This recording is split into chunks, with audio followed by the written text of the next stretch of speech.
नमस्कार, श्री स्वामी समर्थ। आज मी तुमच्यासाठी आणखी एक नवीन रेसिपी घेऊन आलेली आहे। आज आपण तयार करणार आहोत जवसाची चटणी। तर त्याकरता लागणारे साहित्य आहे जवस, तीळ, तिखट, मीठ, जिरे, वाळलेल्या लाल मिरच्या 7 ते 8, आमसूल, साखर। हे आमसूल तुम्हाला किराणा शॉप मध्ये कुठेही मिळून जाईल। तर चला वळूया आपण पुढील कृतीकडे। तर आता आपण सर्वात पहिले इथे जवस भाजून घेऊया। मंद आचेवर भाजू, जळलं तर ती चटणी व्यवस्थित वाटणार नाही चवीला। आणि खमंग असं भाजून घेऊया। आवश्यकता वाटल्यास याच्यात थोडं 2 थेंब तेल घालूया, ऑप्शनल आहे, तुम्ही नाही घातलं तरी चालेल।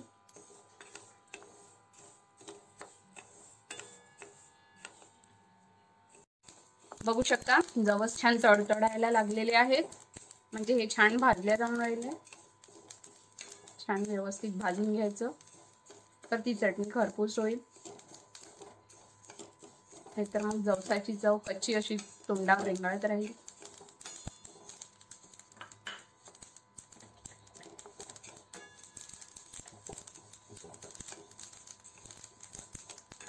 आता हे थोडे तडतडायला लागले, यातच मी हे तीळ घेतले होते हे घालते।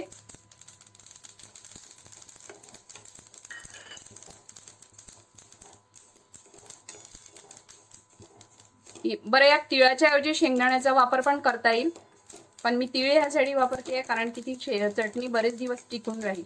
शेंगदाण्यामुळे मग त्या चटणीला वास लागू शकतो।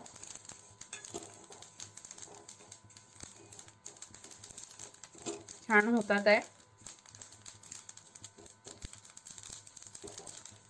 हे होत असताना मी यात जिरे घालते।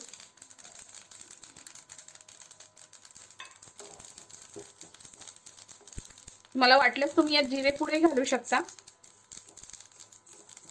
तर जिरे छान खमंग भाजल्यामुळे त्यालाही छान चव येईल। आता हे थोडंसं होत आलं की यातच मी लाल मिरच्या घालते, कारण लाल मिरच्या नुसत्या भाजल्या तर त्याचा ठसका उठतो, त्यामुळे मी यासोबतच भाजून घेते। खूप असं कडक करण्याची गरज नाही, बस थोड्याशा गरम झाल्या तरी चालतील। छान तडतडायला लागले दोन्ही तीळ आणि जवस।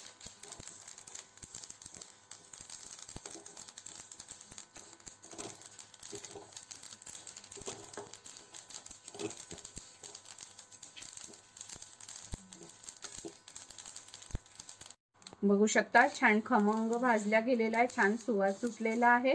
आता आपण याला रूम टेम्परेचरला थंड करून घेऊया आणि मग ह्याला मिक्सरवर काढूया। बघू शकता मी मिक्सरवर ह्याची जाडसर पूड करून घेतलेली आहे, एकदम बारीक पावडर केलेली नाहीये। तर कारण आता आपल्याला ह्या पूडच्या अंदाजानुसार इथे घेतलेलं तिखट, मीठ, साखर आणि हे आमसूल टाकून ते परत एकदा मिक्सरला काढायचं आहे। बरं, आणखी एक टिप्स म्हणजे जेव्हा आपण ही पूड करतो त्यावेळेस ही फाईन पूड करून तुम्ही स्टोर करून ठेवू शकता, आणि जेव्हा तुम्हाला लागेल तेव्हा त्यात तिखट, मीठ आणि ह्या वस्तू मिक्स करून तुम्ही ती चटणी वापरू शकता। चला तर मग आपण ह्या सगळ्या वस्तू मिक्स करून घेऊया आणि परत एकदा मिक्सरला काढून घेऊया। तिखट घालते, तिखट चवीनुसार टाका तुम्ही। याच्यात आपण लाल मिरची पण टाकलेली आहे, मी इथे काश्मीरी लाल तिखट घेतलेला आहे। त्यानंतर इथे मी आमसूल टाकते। साखर मिक्सरवर ग्राइंड करताना मी मुद्दामून सुरुवातीला साखर घातली नाही, आता घालते याच्यामध्ये। आणि चवीनुसार मीठ घालूया।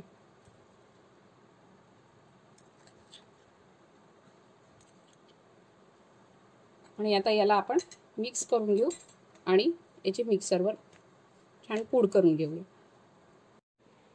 बघू शकता खमंग अशी जवसाची चटणी तयार आहे। तुम्ही ही चटणी घरी नक्की करून बघा आणि कशी वाटली ते कमेंटद्वारे मला नक्की सुचवा। तुमचेही काही सजेशन असेल तर तेही सांगा। पुढील व्हिडिओसाठी माझ्यासोबत राहा। व्हिडिओला लाईक, सबस्क्राईब आणि शेअर करायला विसरू नका।